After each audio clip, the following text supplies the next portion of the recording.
T-minus 1 minute and counting.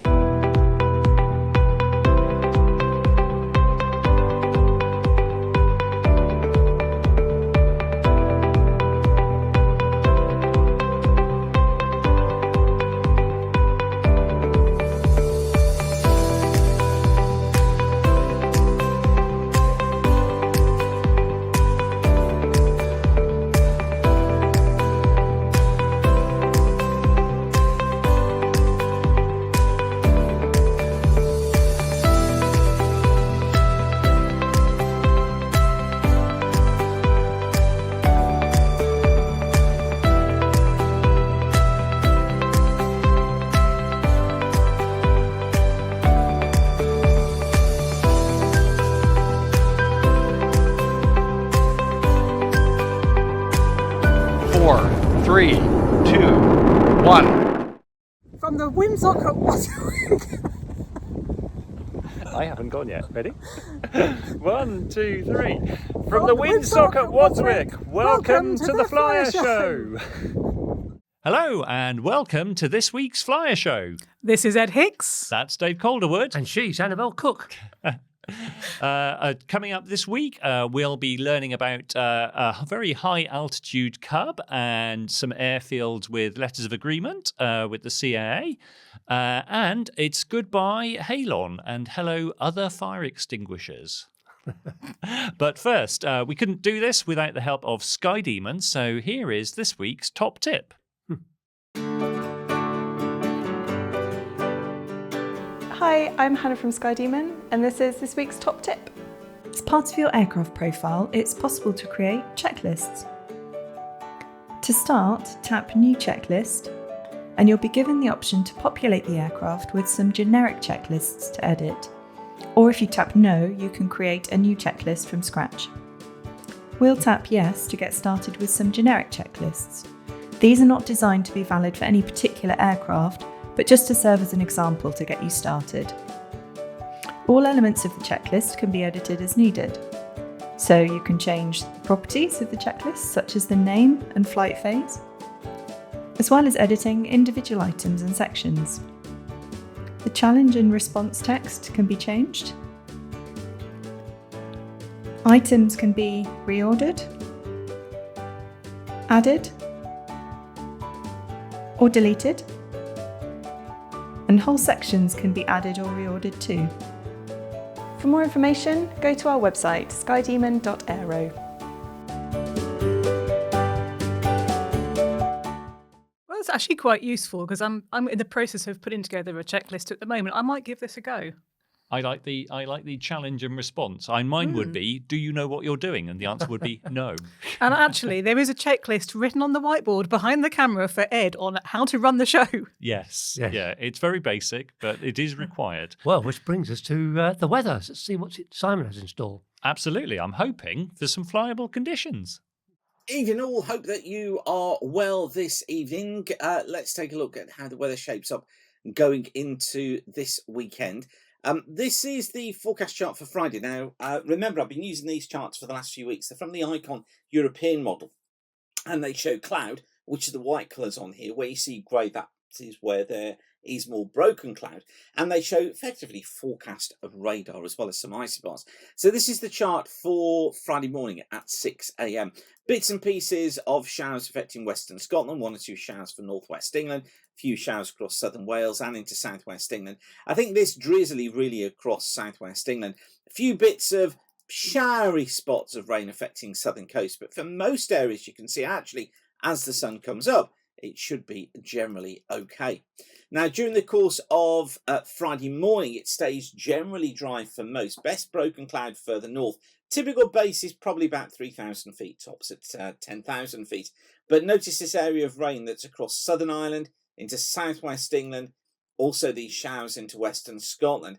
So base is probably near 1,000 feet and tops at about 15,000 feet as that front down towards the southwest moves in.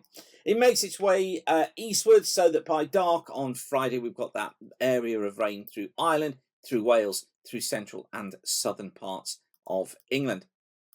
Overnight Saturday, low pressure developing there across Ireland, bringing 1 or 2 showers to southwestern Scotland, western coast of Wales. More persistent rain out towards the west. But you see that for most of us, actually, it's a fairly decent morning. It's quite bright. We've got sunny spells around 3,000 foot bases.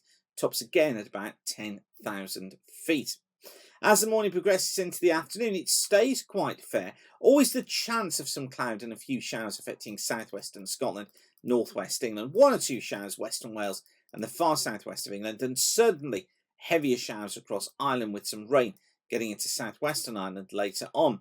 For most, though, generally it's a decent day. Bases around about 4,000 feet, tops at 8,000 feet, and you see there the best of the sunshine across eastern Scotland and much of England and parts of eastern Wales. And then getting into Sunday, bit of a change for Sunday. Fronts moving into the west, bringing more cloud and bringing some outbreaks of rain through the day on Sunday, so that by Sunday afternoon, that rain is across western Scotland, northwest England, western parts of Wales and southwest England. Non-VFR conditions here, basically, with bases below 1,000 feet tops, 15, possibly 20,000 feet. Some showers following into Ireland and also some showers for eastern Scotland. But just notice here, much of central and eastern England, generally fair, generally bright with some sunny spells around 4,000 foot bases again, 10,000 foot tops. So east definitely fares best during this weekend. It's typical that happens given the airflow that we've got. And if you want to know more about how all this works and learn the weather that you should know for flying, get yourself along to Aviation Weather School. I've got a classroom-based course on Saturday the 15th of November. One place remains on that. It's going to take place here at Weather School HQ. We're about 3 miles to the east of Wolverhampton, Hatley Green, between 10 a.m. and 4 p.m. And you get to spend the day with me. Lucky you. If you can't do that, if you really don't fancy spending the day with me, then you can spend a couple of evenings with me on the 2nd and the 9th of December when I have my online course between 6:30 p.m. and 9 p.m. It'd be super to see you there. I'll get you flying more. I'll get you flying more safely, and I'll get you spotting weather windows up to 5 days in advance. It really will enhance your flying experience. Okay, I'll leave you with that for now. Have a safe flying weekend. Thanks again for watching, and I'll see you next week. Bye for now. So, the news, and I guess it's me first. It is you. It is, yeah. And I'm going to ask the question, have you ever been flying and thought, I'm going to climb and see how high I get? Yes. How high did you get? About 8,000, and then I got a bit scared and went back down again. Okay, yeah, because it does look a long way. Yeah, it's a really long way. Yeah, so that's exactly what happened to a team in California. Last week, they had a CubCrafters Carbon Cub UL, and basically went out and set an altitude record. So this was John Kotwicki from the YouTube channel Fly8MA, aerospace professor Paolo Iscold, and engineer Trey Clements. They came up with a plan to take the Rotax 916 turbo-powered aircraft to altitude and see how high it would go. And do you know what the answer was? I do. Yes. Yes, I've read the notes. Oh, right. So, yes, I know what the answer is. Luckily, yes. The answer is 37,609 feet, which is absolutely astonishing. That's very specific. It is. That's actually quite impressive itself, the fact they were so specific. Well, I think that, thanks to ethoses nowadays, you can see little clicking over numbers. That is definitely beyond the comfort zone territory, and you're proper into oxygen breathing. But no, I don't think anyone ever imagined that it would be a bush plane with big tyres. A Microlite bush plane at that. Yeah, because it does fit into the 600 kg category over here in the UK and Europe. It does. So, yeah. So John Kotwicki launched from San Luis Obispo. Why did he get this story? I know, yeah. And spent just over an hour climbing in airspace specially agreed with the FAA to do this. Outside air temperature up at 37,000 feet. That was minus 46 centigrade. Didn't you say somebody in the team, their surname was Iscold? Yes, it actually is cold. And so since the record happened, John Kotwicki has published his video of the event, and there's some really good discussion where he sits down with Paolo, and they talk through some of the issues with this, because you go, okay, it's great to go and the airplane will climb up there. It's pretty damn dangerous territory to be operating in terms of human physiology. Yeah. And apart from being really cold, if there's anything fails, your loss of consciousness is almost going to be instant. And yeah, there's just some really high risk stuff. And they were, Paolo was talking about the fact they went through the airplane and kind of examined, because the airplane gets cold soaked and what's that going to do for the systems. I saw a few people going, it's completely stock airplane though. And Paolo did reveal that they made a small modification to the oil pressure system because testing showed that I think above 22,000 feet, there was a lowering of oil pressure. So this one was slightly modified to make it safe for that. But otherwise, a standard airplane, absolutely That's astonishing. impressive, isn't it? Yeah, Really impressive. absolutely amazing. Yeah, I really love the fact. So you can watch this all online. There's a bunch of really good video. At one point, there was a radio call. It was United Airlines, and he said, "Oh no, it's a controller to United Airlines." He said, "United 3356. Be advised, traffic is in your 10 o'clock, 5 miles, Piper Cub at flight level 360." And the United pilot is like, "What? Say again?" If that number of 37,000 feet sounds absurd, it is. But it smashes a 75-year-old record in a regular Super Cub set by Caro Bailey, who topped 30,000 feet in 1951, which in itself is bonkers. It is bonkers. More on Yeah. that later. Yeah. Also, there was an unofficial altitude record set in 1996. A home builder called Jim Price flew his Long Easy to 35,000 feet. Wow. But unofficial. Just crazy. But yeah, 37,000 feet in a Carbon Cub UL. That's a stratospheric record. It is a stratospheric record. Yeah, and we checked We did. we checked our facts on stratospheric. Yeah. Just amazing. I mean, if you stall the aircraft at that height, there's not very much air to recover, is there? No, you do have to. There's a whole. The science of it is all quite complex, and I suspect for a Cub, there's a slightly bigger safety margin, but you do have to be awfully careful at those altitudes. Yeah. So, in one of the videos, Paolo was talking. He's like, the one benefit with the Cub at that altitude, once you start to descend, he said you don't have to worry about shock cooling because it's a Rotax, so liquid cooled cylinder heads. Just they just started on down. So. I suppose you have to think about antifreeze though in the coolant system. I guess, yeah, maybe. Maybe So, we should get him on as a guest. I could, we could do that. I would love to hear more about that because I think it's a fascinating thing. But yeah, Spirit of Adventure is alive and well. Yeah. Yep. What's next? Well, my story is not quite so exciting. I'm afraid this is about halon fire extinguishers. So if you have a halon fire extinguisher in your aircraft, after the end of December, it will be illegal to keep it or even use it. Really? And this is because of the impact on the ozone layer, which is the second story with the word stratospheric in it. The regulations aren't coming from the CAA. These come from DEFRA and the Environment Agency, and they affect all aircraft operators. It's not just GA. You don't necessarily need to carry an extinguisher. Is there a weight threshold? There is a weight threshold. Do you know what it is? Dave does.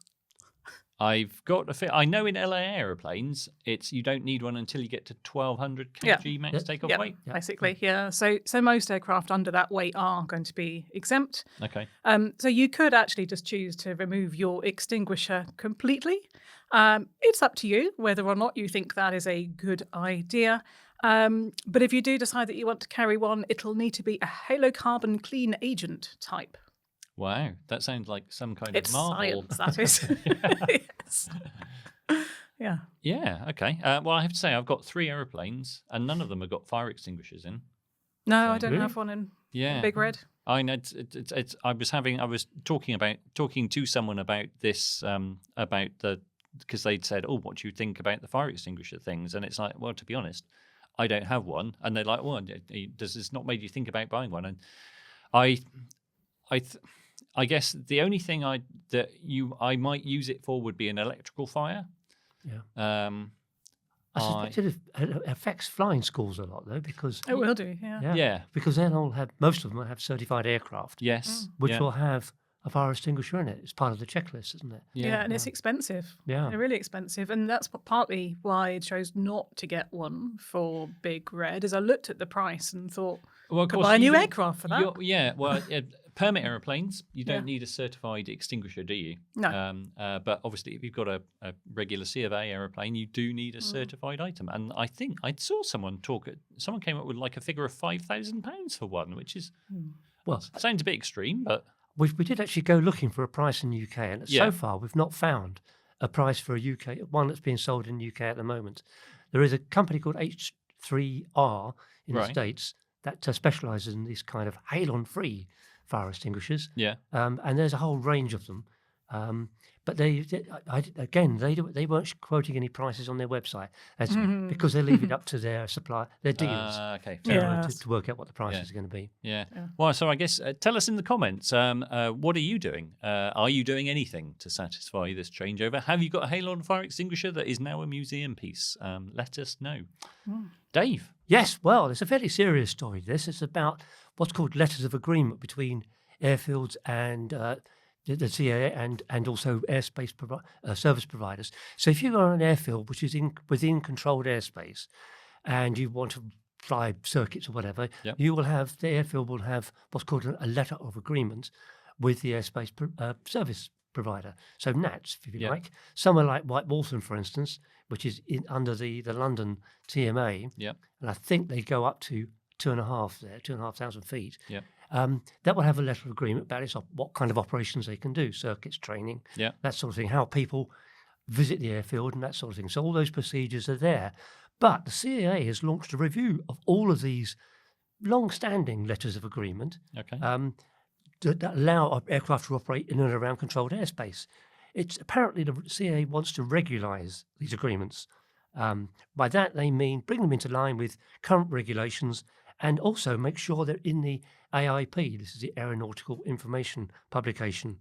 So it affects White Waltham, Andrewsfield, Fair Oaks, Audley End, RAF Halton, and quite a few gliding sites and hang gliding clubs. I think I looked on the list. Was it something like? It's like over 60 airfields, isn't it, in the UK? Well- There are a lot of airfields that are going to be affected by this. Yeah. I mean, it's not the CAA. It does say it's not necessarily going to abolish them all. No. It's I read it and it seemed like a positive action by the CAA. Well, there was one phrase, Right. the document the CAA has issued called CAP 3096. Yeah. It says makes clear that where compliance cannot be achieved, Yeah. non-compliant activities may have to stop. Oh, okay. Oh, that's not good then. Yeah, if you think about somewhere like at Dunstable, where there's that London gliding club, Yeah. that's very, very close to Luton, Yeah. and that's a bit of worry with things up places like that. It could affect, and they say it could affect everything from gliding boxes, such as that one, Yeah. to microlight and non-radio operations within controlled airspace areas. You like to think that with the advent of the various EC options that we have now, that someone will go, actually, if there's a risk of a non-compliance, then actually technology is going to help Yeah. forge a path. A little bit of conspiracy theory here, which I'm the only conspirator in this Okay. who thinks this. There's a lot of talk at the moment about how drone operations are going to integrate into controlled airspace, into a lot of uncontrolled yeah, airspace. especially with beyond visual line of sight. That's right. Yeah.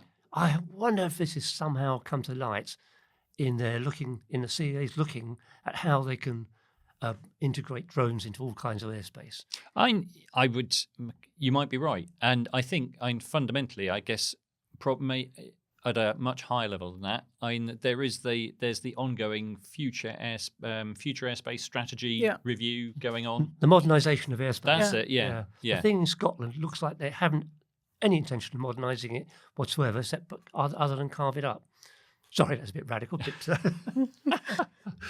But if you look at it, we've deviated a little bit. But if you look at that Scottish airspace plan, it's nothing like modernised. It's still full of all the traps that are around in controlled airspace. Yeah, that pockets of different levels of airspace, different altitudes and heights. It's another mess. Okay. Yeah. And in this week, folks, DC has stunned Ian. But yeah, so so that's one story to keep an eye on then. This letters Yes, of apparently all agreement these letters of agreement are going to stay in place until the review is completed, which will be 2027. 7. Yeah, I read that. Yeah. So it's not going to happen imminently. That will soon come round, though, won't it? It will. That's- Yeah, it will. Yeah. Well, Anyway, we'll obviously keep an eye on it. excellent. Yeah. I feel the need. The need for speed. Yeah! Take it away, Ed. Sorry about these guys. They've got a bit over enthusiastic. But so we're talking about going fast, but not going fast on an unlimited budget. We were having a chat at the beginning of the week going, what topic shall we discuss on the Flyer Show? And the subject was actually, can you go fast for not a great spend? And okay, some people are going to go, this is a big number. We set the upper price limit of £200,000. But there's a lot of aeroplanes that bust that by a mega margin. And so we went looking, and actually, in the grand scheme of things nowadays, 200k for an aeroplane. Well, if you think that a microlight VL3... There's a lot of 600 kT microlights that are way beyond that much money. So, I guess the question is, who's going first? I think you should. Me? Yeah. Oh, okay. Well, in that case, So my need for speed is really satisfied by this. It's a Harmon Rocket II. It's the only one on the UK register, and I found it on Plane Check. As the name suggests, the Rocket is a bit of a hot rod. It's a modified Vans RV4.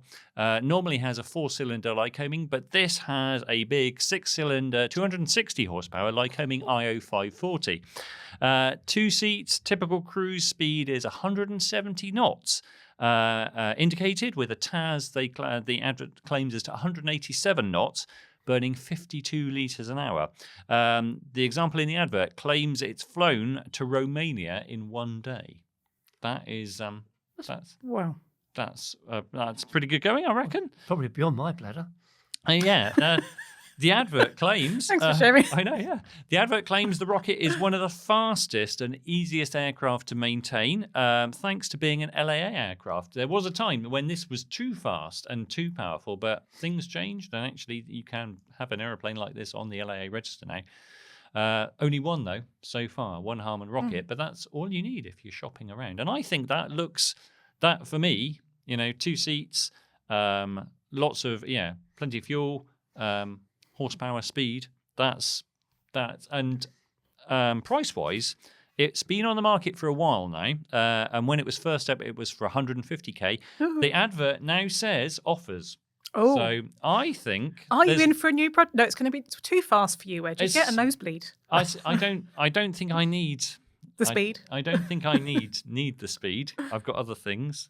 Cub at Cub. 91 knots. Yeah, 91. Don't go over 100. Yes, but I reckon sounds like that advert is saying there's a deal to be done. So could that be a winning formula for the need for speed, or have one of you guys got something better? Well, I think so. Yeah. I think I do.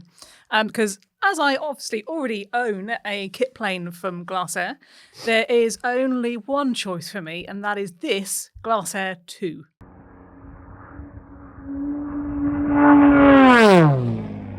Ooh, that's nice. Okay, so maybe it's not quite that one, but it's very similar. The one I have found is powered by a 180 horsepower Lycoming IO 360 engine. Yeah. It has retractable gear and a cruise speed of 192 knots. Wow. Blimey. And a maximum speed of 207 knots. Okay. You'd really be out of your depth with that, wouldn't you? That's very fast. My brain... I think for a lot, what is fast for a lot of people is for me, it's beyond 2 miles a minute, I think. Yeah, I'm the same. knots. Yeah. Because you have to think, and I can't think that fast. So you're like beyond 3 miles a minute, aren't you? Yeah, basically, yeah. So I So not sure about this. how much do you pay for such? Because that's quite a hot ship. Yeah, so Wilco have this one listed in a couple of different places for. Yeah. Would you like to take a guess? It's got to be over 100 grand. Yeah. Does it? I don't know. Well, It's on for £90,000. So yeah, I mean, it's already a cracking machine. But if we've got a budget of 200, then that's plenty left to That's to do some upgrades. Hangarage and avgas for Yeah. a few years. Yeah. So I mean, yes, it's only 2 seats, so you have only got space for 1 passenger. But I've got no friends, so it's not a problem. And this one is the S model, which is stretched, which gives you an extra 14 inches of space, and there's a lot you can do with 14 inches. definitely. There's plenty of room in the back for a crate of wine or a dog that's doing so well, or a few bags, because the impressive range of this is 1,300 nautical miles. Wow. So you're definitely going to want to take an overnight bag and see how far you can get. That is, I think you are really feeling the need for speed I am and definitely range feeling- in that. Yeah. So Yeah, I I guess really like these. the question, and they are nice looking airplanes. They've been around a while, but they are like grandfathers of the kit built world. They are awesome. Yeah. And yeah, I'm so familiar now with the Glasair, the Glasstar, that this would be easy. And why you It'd be say fine. Right. I should get it. Yeah, Dave. Yeah. So what, Do you think you did can beat that? Yeah, you've got 2 tough ones to beat, I think. Very there. tough ones, and I have to say mine's not as fast as either of those two, I but it think I is win still then. but it is still pretty fast. It's a Piper Comanche 250. Ooh. That's the middling model. It's not the 180 horsepower. It's not It's not the hair on fire 400 horsepower That's right. 8-cylinder Lycoming. where you advance the throttle and it sucks itself inside out. I have a theory about Comanche 400s is that when you push the throttle lever forwards, the fuel gauge moves like in response. Yeah, so the 250 has got an IO 540, quite 6-cylinder engine, quite punchy. This one is on at A4. It's an old one. It's 1963. But it has quite nice, isn't it? It's extremely nice, really nice. It's got that sort of retro feel with 1963. The design was actually very nice. And the Comanche, if you look at it, it's got a really nice shape. Yeah. So it's a nice one. It's on at 119,950 Okay. on A4s with Dukeries Aviation. Okay. They're based at Netherthorpe. Never thought, yeah. That's right. But £120,000. It's actually not bad with that, is it really? Well, I suppose it's quite punchy for an aircraft that is 1963. Yeah, but that looks up together. Yeah. So It's been owned and cared for the last 10 years by the same operator. right, It's had a bare metal respray, and apparently it's been sanded to down right. rather than Being blasted, stripped. Okay. because that would take away the factory corrosion protection. Ah, Okay. Quite Interesting. Interesting, yeah, Yeah. yeah. It's also had a few mods. It's got a camshaft mod to improve lubrication. It's got a new Hartzell 3-blade scimitar prop. Okay. That is very sexy. Yeah. Get excited about that. he just snorted. Yeah. Sorry It's got, about that, viewers. It's got extensive avionics upgrades, including an Avidyne IFD 440, Garmin stuff, and autopilot. Apparently there's a 1,000-hour undercarriage AD. Okay. That's been complied with. That's brand new, and it's got new bushes all round. It's got bespoke seating, which really does look the business. That does look the business, doesn't Yeah. it? Yeah. So It sounds like you're really bought into this. I really, He's getting a bit excited, isn't Yeah. he? really, really, really nice aircraft. It's stylish. It's fixed. It's all. And I guess compared to Annabelle and my choice, ours are both on permit. Yours would be on C of A. Will be definitely on But CFA. Yeah. yours does bring the benefit of being 4 seats. It Yeah. does. It does. Yep. So I'm guessing that's probably a balancing act of if you put 4 people in a Comanche, Yeah. going to put less fuel in it. So, Probably, but but it's probably still usable. yeah. Well, apparently it's 150. It's got a cruise speed of 150 knots, burning 14 US gallons per hour, Okay. which is quite good for Yeah. for that sort of thing. It's got a maximum speed. I've seen various figures for the Comanche 250, but 165 knots seems to be an agreed max speed. Yeah, Well, I it's think not we- quite as hot a ship as yours, but Yeah, but I think fundamentally, hottest ship suggester is you yeah, with your Glasair because that's Yeah. and lowest cost. So Yeah, it's a real bargain actually. It's quite impressive. yeah, What's available? Yeah. yeah. So I guess that leaves us to ask. If you think one of our choices is ticking your need for speed, tell us in the comments. But if you've got any other suggestions, I think it would be useful for people to know. It's yeah, like, yeah. what aeroplanes deliver a real need for speed and don't break the bank? Yeah. So And do you have a personal VNE? My brain has a VNE. Yeah. Yeah, for sure. So, yeah, tell us. So, Annabelle, have you got club news? Yes. This month's free landings for Fire Club members, we have Wolverhampton back with us after a break. Excellent. We have Eshot, Dunkerswell, and Easter. So that means that this year's free landings for Flyer Club members so far are worth around £550. So, Wow. yeah, I'm really impressed with that. I am aiming to get over 600 by the end of the year. Which would make it 10 times the value of a subscription. Yeah. Good maths, Dave. Good maths. Yeah. And as well as your free landing fees, of course, you get the Flyer Club webinars. This month, we had a brilliant one on air-to-air photography, didn't we, DC? Who was that from, Annabelle? It was that guy. What's his name? Snapper. Yeah, Bob. Bob. Oh, no, it was Ed, wasn't it? Yeah, that was last week. And that was, in all seriousness, that was an excellent webinar on air-to-air photography. Other recent ones, we've had Dr. Frank Verton on lifestyle changes that will keep you flying. We had Ed Bellamy on piston engine icing. And Greeners, of course, on forced landing advice. And all of that and loads more is available through the members' dashboard. flyer.co.uk/membership.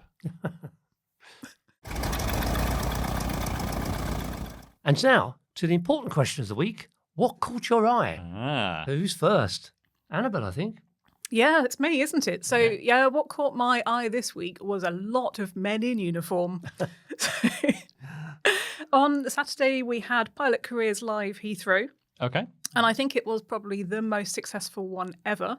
We had about 1,700 people. Wow, that's a lot of people in a room. Yeah, it was quite intense. But actually, in all seriousness, what actually caught my eye was this bit of video that I found on social media of some skydivers spotting a completely circular rainbow. Wait, a completely circular rainbow? I've never ever seen one of those before. No, I think we've all seen rainbows when we have been flying, but this footage from a skydiving company, it's just, I think we all know in theory that rainbows are circular. Wait, what? That's a bit of a bombshell. No, we're not. It's just a scientist in the room that knows this. What? So rainbows are circular? Yes. Oh, I never knew that. Did you not? No. What? On that bombshell. So where'd you put the pot of gold if they're circular? Just in the middle. Oh, okay. Right. Because it does actually look like a portal to another dimension, doesn't it? I mean, if I'd been flying and I'd seen this, then I would have been really tempted to go straight through it, and then gold coins would obviously fall from the sky, and I had to see where I ended up. And maybe it would be a parallel universe where the METARs are always cav-okay. Yeah, that is amazing. I've genuinely learned something new. Yeah. Maybe the viewers can tell us. Yes. Have you seen a round rainbow? Did you know that rainbows were round? Yes. And I was actually thinking that I've got quite a few photographs from airborne of rainbows. I think I might start a thread in the forum where we can share our pictures. Yeah. What a lovely thread. Yeah. Or social media thing. Post your rainbows. Yeah, and unicorns. Lovely. Who's next? Me, I think. The chap who flew that CubCrafters Carbon Cub, John Kotwicki. Yeah. He runs a company called Fly 8MA, which is a flight training company. Yeah, because he's got a YouTube channel of it's the got same, a fantastic same name, is it? Yeah. That's right. Well, that's where I spotted it, actually, because I saw his name in the story, and then I went looking to find out who he was. He's got this company, Fly 8MA. He flies in Alaska. He runs bush plane training in Alaska. And I think hasn't he got some... He lives in a converted DC-6 freighter or something. Wow. He's got a DC-6 and a DC-3, which is converted... No relation. No relation to me, no. He's got a DC-6 aeroplane and a DC-3 aeroplane, which is converted into lodges. Oh, wow. And so people who come to do his bush plane pilot training course. Bush planing pilot training. They can stay in one of these lodges. Okay. And then Sign me up. Well, that's exactly what I thought. And I've got a little bit of video here, which I contacted John, and he very kindly said we could run this little bit of video. Yeah. But he has got a fantastic video YouTube channel. And what an amazing! It is on. Not that I have a big aviation bucket list, but I think going to Alaska and flying. What? Sorry, what? Well, he's got this bush pilot is course. definitely one of those things. Well, the bush pilot course is 16 hours of flight time, Yeah. 5 nights at the lodge, one of his lodges. Wow. A bit can include camping away, if you like, coming face to face with wildlife. Okay. I know he's not keen on spiders, but I think actually in Alaska, Eaten by bears is an a big option. Yeah. Yep. So no, I was generally blown away by what he's got going there. Okay. That's amazing. Yeah. That does look good. Yep. And what's his? And so on the web, Fly 8 MA. You just Google Fly 8 MA, and I didn't ask him. I should have done. What the hell does Fly 8 MA mean? I don't know. Yeah. We can maybe find out. Yeah, so maybe you know in the comments. Yeah. How about you, Ed? What did you so see? that leaves me. And obviously, while we were all amazed at John Kotwicki's stratospheric climb to 37,000 feet in the Carbon Cub that we mentioned in the news earlier, I was surprised to hear about the previous record that had been set in 1951, because that 75-year-old record had been set in a completely stock 150 horsepower PA-18 150 Super Cub, flown by a lady called Caro Bailey, who topped out at 30,203 feet, which you go, that is pretty impressive going. And I haven't been able to, because you go, I wonder, a lot of people have talked about using sailplane wave techniques and things like that. Haven't been able to find out if she did something specific to try and encourage a normally aspirated Cub to get that high. You can just imagine her, though, can't you? Just twin set and pearls. I think I'll just go flying and pop in. Well, while I'm here. So Bailey was a member of the US Air Force Women's Air Force Training Program, the WASPs. WASPs, yeah. So while serving in the military, she flew the Dauntless and the Helldiver, the 86, 87, AT-11, BT-13, PT-17, P-47 Thunderbolt, big aeroplane. This is when the aeroplanes have proper names, isn't it? Proper names, B-25 and B-26 bombers. Coming out of the military, she was... So I think she was still instructing for the military when she started entering aerobatic competitions. She got the second Pitts Special made by Curtis Pitts. Wow. Which is... So that must mean that actually... Because the first Pitts, I think, went to Betty Skelton.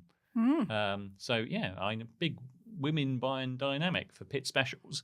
But anyway, Curtis made her the second Pitts. Yep. Fell in love with that aeroplane, and Curtis gave it inverted fuel so that she could do inverted maneuvers with that. On January 3rd, 1951, she at the Miami Air Maneuvers Air Show, she became the International Women's Aerobatic Champion. And that same morning was the morning she set her altitude record. Wow. I know. Yeah. A dude. I know. Yeah, really.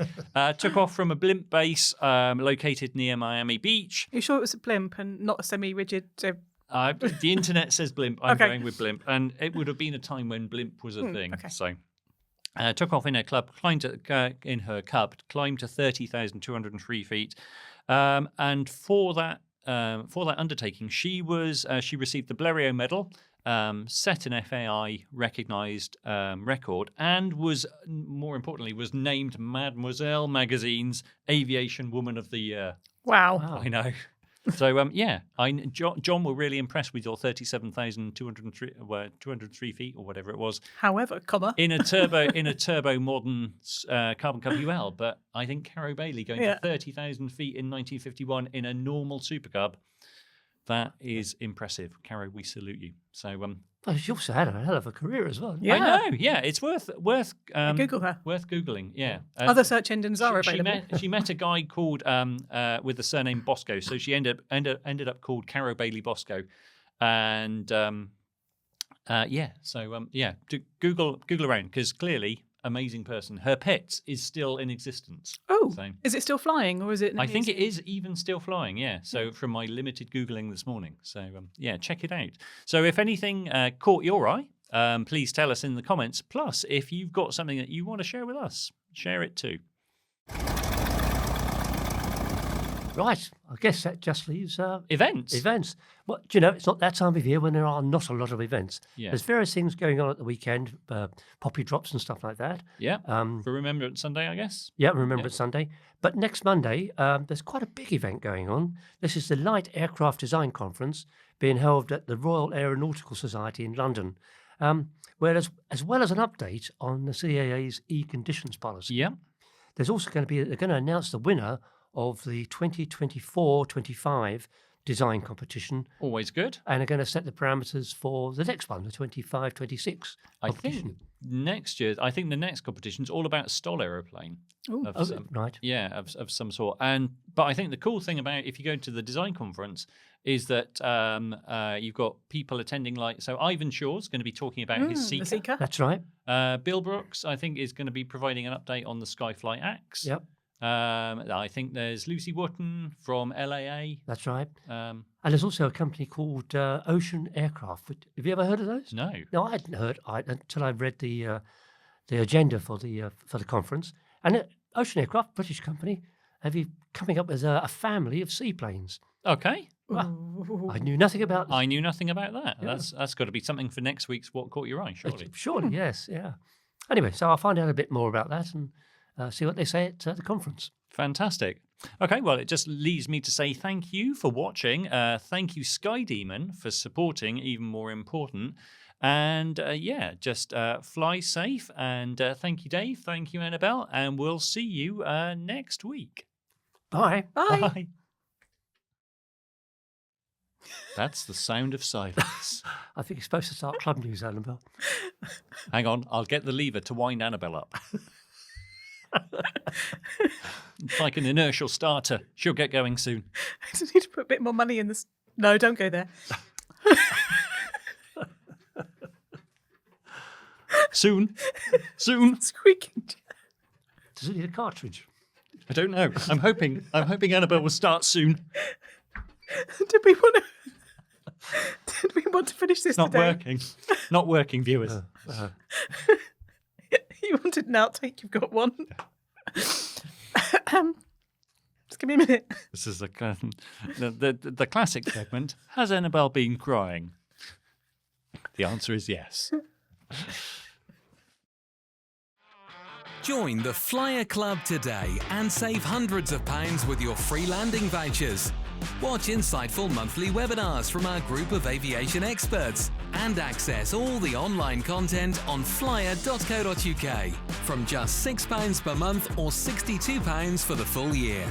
You can meet new people, fly more and become a better pilot. Join today at flyer.co.uk/membership.